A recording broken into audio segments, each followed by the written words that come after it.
that out. They was playing right. Wire, Sosa, Canseco, all the motherfucking steroid pumping freaks. All Barry did was say, I could beat y'all at y'all own game. Because if you go look at the stats, he was an all-star way before steroids.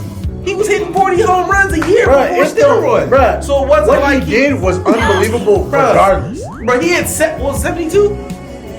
Yeah. 72, right? Yeah, or 70? 72. Am I tripping? 72. 72, bro. It's 72. 70 what? It's 70 something. It's 70 something, bro. It's something above 70. It's something above I don't know, bro. 70. The man hit. So, peace to Aaron Judge and all of that, but like, bruh, we ain't taking that from Barry. Barry should have been in the Hall of Fame, man. I gotta get myself a Barry Bonds jersey, honestly. I gotta start repping that hard. Yeah, I gotta start rocking.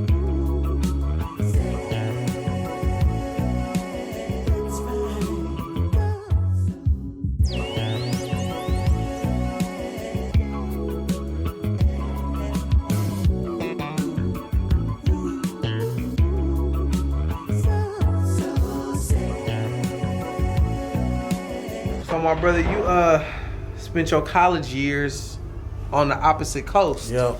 And you just graduated. Congratulations, my man. Because that shit is hard, you know what I'm saying? I didn't even get my my bachelor's, you know what I'm saying? Or my double A.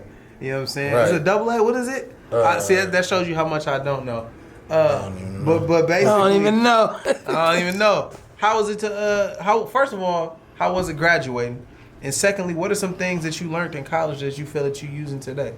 Man, it was a blessing to graduate, you know what I'm saying? And it was honestly, the biggest blessing was being able to say that I'm not the first person in my family to graduate. For sure. My sister has a master's in education. For real. That's a strong black woman with a, you know what I'm saying, with a master's. My brother has a degree. And so it felt powerful to be like, you know what I'm saying, I'm joining my family. Because you know, when I started my educational journey, it felt like, oh, maybe I will be the only person in my family to graduate college. You know what I'm saying? Because that's the way the world made me feel about people that look like me. Yeah. So I was proud to say I was joining my family with my degree. You know what I'm saying? But that's some big shit. Honestly, like what I learned in college was how the system worked inside. More than like that real game, you know what I'm saying? It wasn't in the textbook. Yeah. Them textbooks is just overpriced, you know, scams. But you learn how to work the systems of nepotisms and all this shit that people say like, well, if you just work hard, that shit is untrue. Yeah. Hard work has to do with your hustle, but it don't have nothing to do with who's getting the internship, who's getting inside the offer or whatever. That shit is about how you lie, manipulate, and get your way to the top. And I don't even mean that in just a bad way. I just mean like, it's a lot of people who didn't go, I could tell they didn't go to college because they answered truthfully when someone asked them if they could do the job. You know what I'm saying? Say that one more time for the camera. Like they say to the interviewer says, "Are you proficient with Microsoft Excel?" And they say, "Oh no, I don't know that." Whatever. But you know what I'm saying? All my friends with degrees, when I was watching them, they just lie because you have the degree and you could learn. You know what I'm saying? So it's little tips and things like that, and that sounds like dumb, whatever, but it's really true. It's like a lot of people just don't oversell themselves. You know what I'm saying? Yeah. Because they're afraid, and when you have a degree, it gives you a safety net of like, I have a degree. You know what I'm saying? Yeah, so they assume. You know what I'm saying? Like they assume that you know. Yeah, so I can figure it out, or they're gonna assume that I know how to do it, and if I don't know how to do it, I'll figure it out. Okay. You know what I'm saying? For sure. Good interview. Fantastic. Next question. Rolling. All right. Next question is West Coast. Give me. Okay, you can give me 5. You can give me 4 or 5. West Coast artists that influenced you growing up, and then 5 East Coast artists that influenced you growing up, and then 5 down south. I want to hear this. Yeah, this is good. I want to hear this. Any genre. San Quinn. For sure. The Queen. Almighty. The Queen. From where I'm from, that's man, to the God. Yeah. You know what I'm saying? I be forgetting how much I really listened to that man growing up. Like, really, you know what I'm saying? he defined. He storytelling all our lives. Yeah, We was just talking about Quinn Mubari. He's like He was the Mecca. he's our Hove. You know what I'm saying? Like he's our Hove. And our guys. And me and my main producer ASAP, we talk about this all the time. Like, you know what I'm saying? We're like, people just don't understand like that. We're not playing about that. Like he was my Hove. Like he was talking the talk. And obviously, it means something for me being from Uptown, being from the Mo, being 2 blocks away from where he was really talking about exactly where it's from. But it's also like people could relate to him. He would talk about all types of shit. Well, you know it was what I'm all saying? over. Yeah. Because he also like he was able to. He had a storytelling perspective, but he was also like, you know what I mean. You could tell like family growing up, the ism like it was within the mix. So it's like. It's just different. It's just certain people were like the chosen ones. He still is until this day the chosen one. For sure. Mac Dre, obviously. For sure. E40, you know what I'm saying? Water. For obvious reasons, but also because big rappers inspire my style. You know what I'm saying? So down south, I would say Rick Ross. Rick Ross might be my biggest actual musical inspiration. That's tight. I fuck with that. He flows, he good at production. His production, like, he's the number one, like, more than any other artist. When you hear a beat that sounds like Rick Ross, you don't even gotta really know Rick Ross's music. You just hear that. It sounds like Rick Ross. You just hear that. You hear that shit on there. Luxurious sound. That's like spit. You know what I'm saying? That's like currency. Yeah, like, but you know what I'm saying? They're a little more underground. Like, no knock to them, but Rick Ross has a sound that I feel like I'd be playing. No, but when you hear it, you know, like, you know this it's is a that currency. kind You of know beat. it's a lyric. Yeah. But when you're talking about older rappers, he really, I feel Them like Ross type beats, like Ross, he really. no one else had him. You know what I'm saying? Like, I hear beats, I'm like, this is Snoop Dogg, but it can also be a lot of DJ 70s, Quick or Warren a lot G. of 1970s. I'm saying it's really nobody who was making shit that sounded like Rick Ross. And when you did, you put Rick Ross on it, and that's why he has so many songs with Drake and all these. You put him on it exactly. Everybody wanted to make that shit. Oh man, I love that series. Maybach series, that shit is nice. I love them songs. And that's everything Ross does and Wayne does that are hella and Jeezy. You know what I'm saying? I mean, hella people do it. Shout out Jeezy. He about to drop a tape with drop. Oh, he did? I haven't even heard it. I'm slipping. Sequels are dope. I know it does. I love legacy in hip hop. Yeah. In music in general, but I think hip hop does it the most. Like Blueprint 1, 2, 3, Carter 1, 2, 3. You know what I'm saying? Oh hip hop yeah. music 1 through 7. TM 101 to 103, or there's even 104. You know what I'm saying? All of that shit. Carter 1 through 3. Yeah, you know what I'm saying? All of that shit to me is I'm like the series. I'm saying 1 through 3 because them was my favorite. Right, but it's 5. When you do series, it's hard. Like Kendrick's the Heart series. Right. Tight. Like, you know what I'm saying? People We do tune in. affirmations 1, affirmations 2. Yeah, we starting series. Yeah, we start. Yeah, we starting series. Yeah. First 1, feeling first 2. See, there you go. Yeah. Because you got cementing, you saying this is Well, something you should pay attention to conceptualize over time. I feel that. Yeah, as a fan, I love this. Or as an artist, I love to do it. For sure. I love that concept. Yeah, that's fire. So, and then I gave a couple from the West, a couple from the South. East Coast, you know what I'm saying? Obviously Hove, Biggie, you know what I'm saying? Again, because of the big boy, the way he heard his swagger. Hello.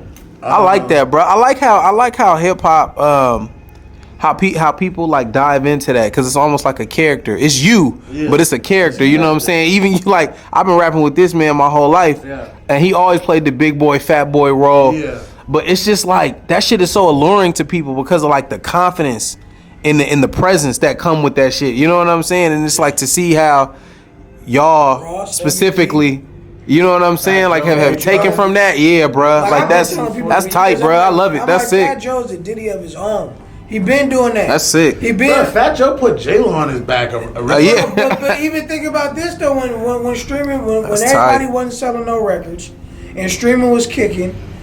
When nobody was selling no CDs and there was no streaming, who was selling ringtones? Fat Joe.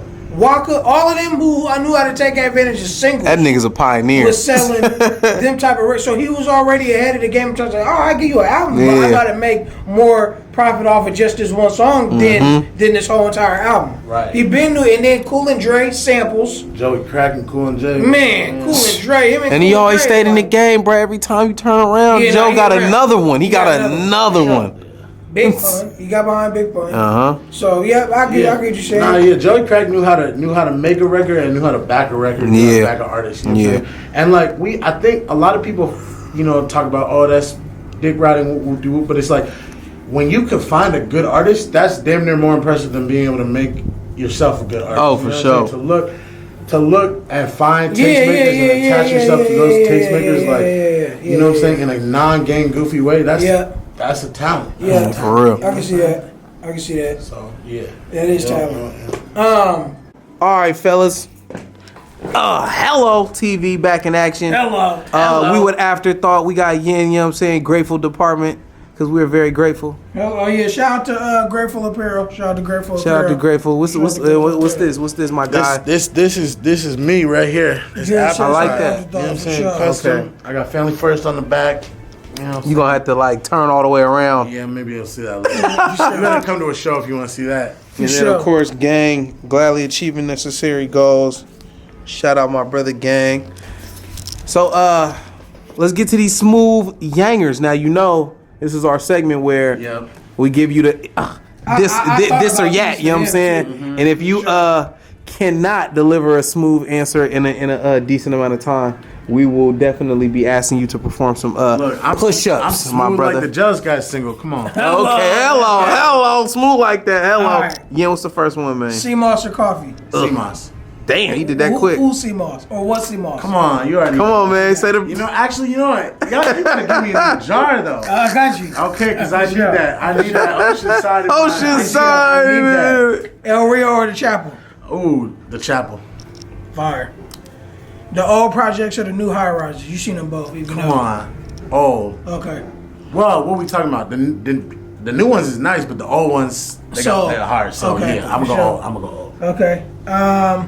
Amoeba or Rasputin? Amoeba. I used to work there. Yeah, that's okay. 3 albums you would slap if you were stuck on Mars. Shit, if I was stuck on Mars, I would slap myself, Family First 2, so I could hear my improvement and think about how I could be better. I would slap Good Kid, Mad City. I like that. And I would slap Thriller, honestly. Damn. Good That's a good balance. Okay. If you could make your chicken off of streams or out the trunk, which one would it be? Out the trunk. For sure. Independent. Direct consumer marketing with good intention, reverse engineering. Right. Yes, sir. Hello. Pupusas or quesadillas? Pupusas. I love the, because it come with the little coleslaw salad. You know what I'm saying? The pickled veggies. That shit is good. That shit is fire. For sure. That shit is good. It's a pupusa spot on Valencia. Valencia That 16. Yeah. Valencia 16. That motherfucker go crazy. That motherfucker go crazy. I ain't been here in a while. They but got the mushroom and cheese, the bean and the cheese, mushroom and cheese the is spinach fire. and cheese. Yeah. For sure. All right, boom. I'm gonna let you wiffle. Oh, it was me? Yep. Yee. Yeah. I thought, bruh. So you being a Frisco native, where would you? Well, no. Where do you see the music scene in Frisco in 3 years? And where would you like to see it in 3 years? What's dope is I think I could say I have the same answer for both those questions. Because I see us going up. I see all of us. I see everybody starting to elevate, starting to think about traveling, getting out, following in Larry June's footsteps. I think we have a great prototype in Larry June. And I see us expanding our brand and using our leverage to get other people to fuck with us. I think, like, Joey Badass putting Larry June on his album was indicative of how the Bay Area is going to go. I think people are looking for our sauce and our swagger nationwide, globally. And I think that the artists that are hot are thinking like that. I think Jealous Guys are thinking like that. Afterthought is thinking like that. Stunnerman 02 is thinking like that. FNG is thinking like that. You know what I'm saying? All the artists that I kind of have in the circles that I'll be talking to are thinking like that. For sure. And I see us going up. I see us throwing bigger shows here. I see us partnering with bigger people here. I think we're also thinking about how to get a bag off of tech. For sure. I see that too. Oh I see yeah. us I mean, thinking shit. about, Hip hop being the biggest fucking market in the world, Right. and we in the biggest. and tech we're market. here, and we're in the biggest what's tech going market, on? and we're thinking about, all right, well, Yeah. how does Google or AT&T get us a bag? For sure. How do they So tie I'm into this seeing shit us for real? globally expanding that way. I'm seeing us become a grassroots empire. For sure. I'm loving Love it. All right, fellas. Hello, TV back in action. Hello. We with Afterthought. We got Yin, you know what I'm saying, Grateful Department, because we're very grateful. Oh yeah! Shout out to Grateful Apparel. Shout out to Grateful Apparel. Shout out to Grateful. What's this? What's this, my guy? This is me right here. This Yeah, After I like Thought. that. You know what I'm saying? Sure. Custom. Okay. I got Family First on the back. You know what I'm You gonna have to like turn all the way around. Yeah, maybe you'll see that later. You better come to a show if you want to see that. And then sure. of course, gang, gladly achieving necessary goals. Shout out my brother, gang. So let's get to these smooth yangers. Now you know this is our segment where Yep. we give you the this thought this or about yet. this, You know what I'm yeah, saying? too. And if you cannot deliver a smooth answer in a decent amount of time, we will definitely be asking you to perform some Look, I'm push-ups, smooth my brother. like the Jealous Guy single. Come on. Okay, hello, smooth like that. Hello. All right. Yeah, what's the first one, man? Sea Moss or coffee? CMOS. Damn, he did that quick. Who's Sea Moss or what's Sea Moss? Come on, you already. Come on, man. Say the. You know, actually, you know what? Y'all, you gotta give me a new jar though. I got you. Okay, because I need Sure. that. I need that ocean side. of mine. I need Oceanside. that. El Rio or the Chapel? Ooh, the chapel. Fire. The old projects or the new high rises? You seen them both? Even Come on. Oh, Okay. well, what we talking about? The new ones is nice, but the old ones they got hard. So okay, yeah, I'm for gonna go sure. old. I'm gonna go old. Okay. Amoeba or Rasputin? Amoeba. I used to work there. Oh, Yeah. That's okay. 3 albums you would slap if you were stuck on Mars. Shit, if I was stuck on Mars, I would slap myself, Family First too, so I could hear my improvement and think about how I could be better. I would slap Good Kid, Mad City. I like that. And I would slap Thriller, honestly. Damn. Good. That's a good balance. Okay. If you could make your chicken off of streams or out the trunk, which one would it be? Out the trunk. For sure. Independent. Direct consumer marketing with good intention, reverse engineering. Right. Yes, sir. Hello. Pupusas or quesadillas? Pupusas. I love the, because it come with the little coleslaw salad. You know what I'm saying? The pickled veggies. That That shit is fire. good. That shit is fire. For sure. That shit is The green good. It's a sauce. pupusa spot on Valencia. Valencia That mother- 16. Yeah. Valencia 16. That yeah. mother go crazy. That motherfucker go crazy. I ain't been here in a They while. got But the mushroom and cheese, the bean yeah, the cheese, mushroom and cheese the is spinach fire. and cheese. Yeah. For sure. All right, boom. I'm gonna let you wiffle. Oh, it was me? Yep. Yee. Yeah. All right. All right. El Rio. Give them a perspective walking into a backhead, but no. Give them a walkthrough on a Backhead Afterthought / TJG Art of Hip Hop show. You Like a hypothetical one Yeah. or the one that happened? happened and yeah, put it on thick. Fuck it, happened. The one that happened? You walk in. Shit. You walk in, we at El Rio, you know what I'm saying, which is it's a little dive bar. It's not, you wouldn't think of it as hip hop, but we turn that motherfucker out. For sure. We turn it up. For sure. We got the merch tables everywhere. We got black people selling black owned goods and crafts. We got Yeah. black and brown owned food. Yeah, You know what I'm yeah. saying? It's a patio for all the smokers that's not in the front. For so sure. niggas ain't getting caught up Yeah. being on Mission Street smoking what they smoking. You know what I'm saying? Shit. Look, and then the music's in the back. You go to the back. We got a whole stage, a whole crowd rocking. Yeah. going crazy. Whole crowd. I love that venue, bro. rocking. That shit, yeah. Boy, listen, Look. I'm telling you this. Any underground, well, for me, I call it underground, but any underground with mass appeal, mainstream appeal, show that I ever did with Afterthought has one by God's grace sold out, but two has people walked up to me and said them is one of the best shows that they ever been to, and then those are the ones that they be like, oh, they want to keep on seeing and keep on seeing. Yeah, this man puts on a show. Wait, can I break off from that real quick? What? Afterthought, can you talk about your process of Live band. becoming a live performance artist? Hip-hop. Because you really have perfected a good People craft in that. You know what I'm walking in. saying? People are doing jazz on stage. Bro, we put like 5 to 6 different subgenres of hip hop. Yeah, you feel me? And every time somebody go to it, like if you are part of it, if you involved in it, it's well thought out, it's well planned, I'ma take it's well away- executed. I'm gonna take away from us too, away from just saying the shows that we done threw together. They packed out the chapel. Come on, They man. done packed out the chapel. Come on, man. You know what I'm saying? So I want to ask you, They like, packed where, out the like, chapel. where does that inspiration come from? You know what I'm saying? Like your performance level. I mean, I love live music, and I had access to it. Art babies, like we was talking about Yeah, before. yeah. So I knew a lot of players, and And to me, the risk and the pay loss outweighed or didn't outweigh the reward I was gonna get. For sure. And so I work better. I'm an improviser. That's what baseline. That's what it is. I'm a good improviser. And so my band and I, we rehearse for hours. We rehearse for hours. But whether I'm with a band or with a DJ, I like to talk a lot. And so my keyboard player Des, he based in church. You know what I'm saying? He plays in churches. That's what he came up on. So I start to talk, he starts to play. You know what I'm saying? Drums come in, bass come in, they talking, whatever. The rhythm, the words, because I like to just talk for a while. Yeah. You know what I'm saying? I like to let the spirit hit me, and it's it's church like, it's religious like, because it's not just for us, it's for all people that feel spiritual. Spiritual is really what it is. So it's that mixed with just like my appreciation for like bringing live music back.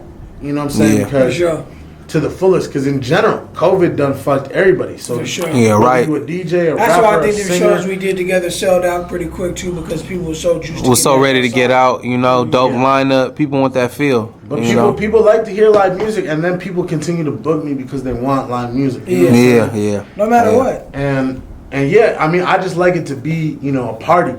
Yeah, right. It started and it just snowballed. It just was like, I really love having a band. I love incorporating horns, singers, you know what I'm saying? Right. And I like it to feel like a family barbecue meets a Sunday service, meets a, you know what I'm saying, all that shit rolled into one. Yeah. But it forces me to practice. You know what I'm saying? I can't not practice. I think that's the other thing is like, I'm really lazy, honestly, unless I have deadlines. That's why I be booking myself for so many shows and be make yourself go. I need to force myself to practice. You know what I'm saying? So I have rehearsal like once or twice or 3 times a week, and that's how I get my reps in. Because then I got to think about, all right, well, what am I bringing my band? All right, what's the set list? What's this? What's that? What's that? You know what I'm saying? All that shit. All the stuff that goes in between it. We be doing that too with the studio. Just book it 8. Book 8 hours before. Right. Every other time, I always just have something credited, so all right, now I gotta go. Yeah. I gotta go. Yeah. Boom. MJ or Prince? Damn, I gotta go MJ. Would you rather see the future or change the past? Change the past. Money or love? Love. The sun or the moon? Son. He's a short man. All the money in the world or all the time in the world? All the time. Nicotine or Forte? Nicotine. Super Bowl or finals? Finals. Business suit or sweatsuit? Sweatsuit. 3, we're gonna close on out. Look. 3 things, or not even 3. Just give me some advice for the youth, and then bada bing, bada boom. Number 1, going off that last question, I'm gonna be in my sweatsuit, my merchandise, bossing around niggas in suits. For sure. That's number 1. Look, the boss understands how to move and shake, how to hold hands and shake hands. You know what I'm saying? And how to use their own mental to elevate themselves in the room around them. I would say, like I said before, you could do it, and it's really that simple, and it's no BS. If you save up, you could buy a ticket. You know what I'm saying? If you could go to the club, you could buy a ticket. If you can sell weight, you could sell merch. If you can sell merch, you could sell more merch. If you can sell more merch, is weight. You could move more merch. You know what I'm saying? Make more merch. Think of more ideas. You know what I'm saying? T-shirts by the pound. Look, and number 3 is if you keep believing in yourself and your ability, other people will catch on. There you go. Because I didn't for a while. Keep pushing that shit but out, then man. I started believing in myself, in my dream, in my vision, in my journey, in my worth. And then people asked me for stuff, and I did it. And then now people ask me for stuff, and I ask for my worth. And they might be like, "Nah, it's way too much," but I know what I'm worth, and I know that they're asking me because they want me. For sure. So either they're gonna pay me or they're not gonna get me. For sure. Because if you want Afterthought, you're gonna have to pay Afterthought. If you want Afterthought in his band, you're gonna have to pay Afterthought in his band. For sure. If you want Family Not a Group, you gotta pay Family Not a Group. If you want the Jealous Guys, you gotta pay the Jealous Guys. understand your worth, know your worth, stand on it, stand on Stand yourself on it. and your own creativity, your own talent, your own skill. Yeah. Everything That go in the for your world possible. products too. But especially for you as a person, but anything that you pushing too, stand on that. It's a hard line. You know what I mean? We put time, effort, craft, and genius level energy into this shit. Yeah. So at the end of the day, this is all coming from nostalgia and culture and everything we was raised on, and it's just manifesting to a physical object, you feel me, that we could share with y'all. And all we ask for is a fair price back, you know what I'm saying? Because we know the value, you know the value. Let's meet in the middle, let's get this, do good business, you know what I'm saying? Value high. Give me a Hello TV. Hello. And we out. We on Hello TV. Yeah. We out.